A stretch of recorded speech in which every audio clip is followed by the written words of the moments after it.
Власти незаконно отнимают наш дом. Досмотрите это видео до конца, и вы узнаете о беспределе, что позволен властям. Подписывайтесь на наши обновления, чтобы всегда оставаться в курсе событий.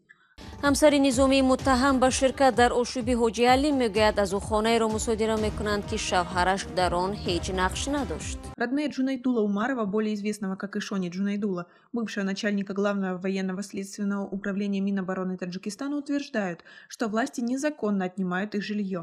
ина дар ҳамин ҳуҷҷат пешниҳод шудааст ки ҳамин хона соли 1962 ана аз падару модарам аст.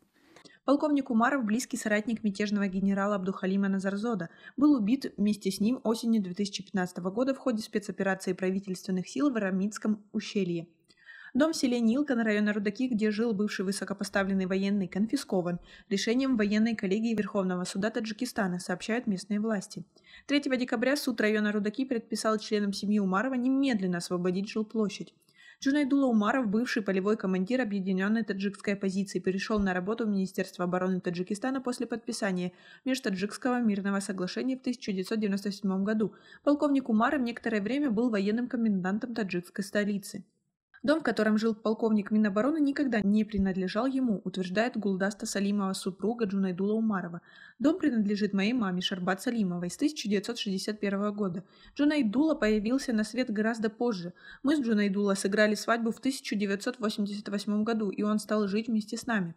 Дом, который конфисковал суд, остался мне в наследство от матери и никогда не принадлежал моему мужу, Джунайдула Умарову, говорит Гулдаста Салимова.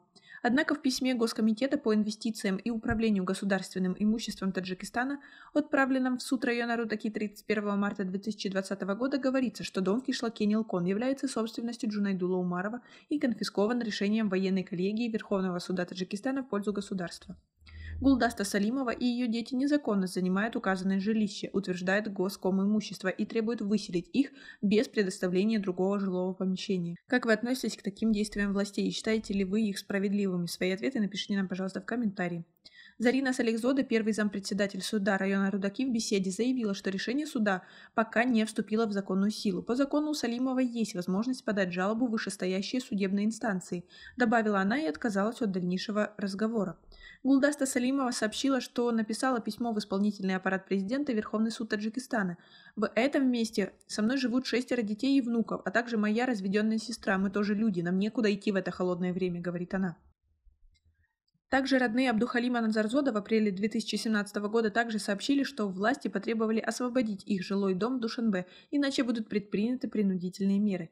Генпрокуратура Таджикистана ранее сообщила, что бывший замминистра обороны владел фермерским хозяйством, конезаводом, птицефабрикой, 3 зонами отдыха в Разобском районе и хлебозаводом в столице. Кроме этого, в описи имущества генерала значатся объекты в Душанбе, спортивный комплекс «Лидер», ресторан «Зайтун», кафе-бар «Бахтиер», а также животноводческая ферма в районе Рудаки, 5 жилых домов в частном секторе столицы и целый этаж трехэтажного дома по центральному проспекту столицы. Вы считаете это справедливо?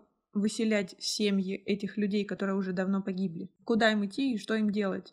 Прошло уже много лет. Как вы считаете? А у нас на этом все. Оцените наше видео подпиской и лайком. До скорой встречи.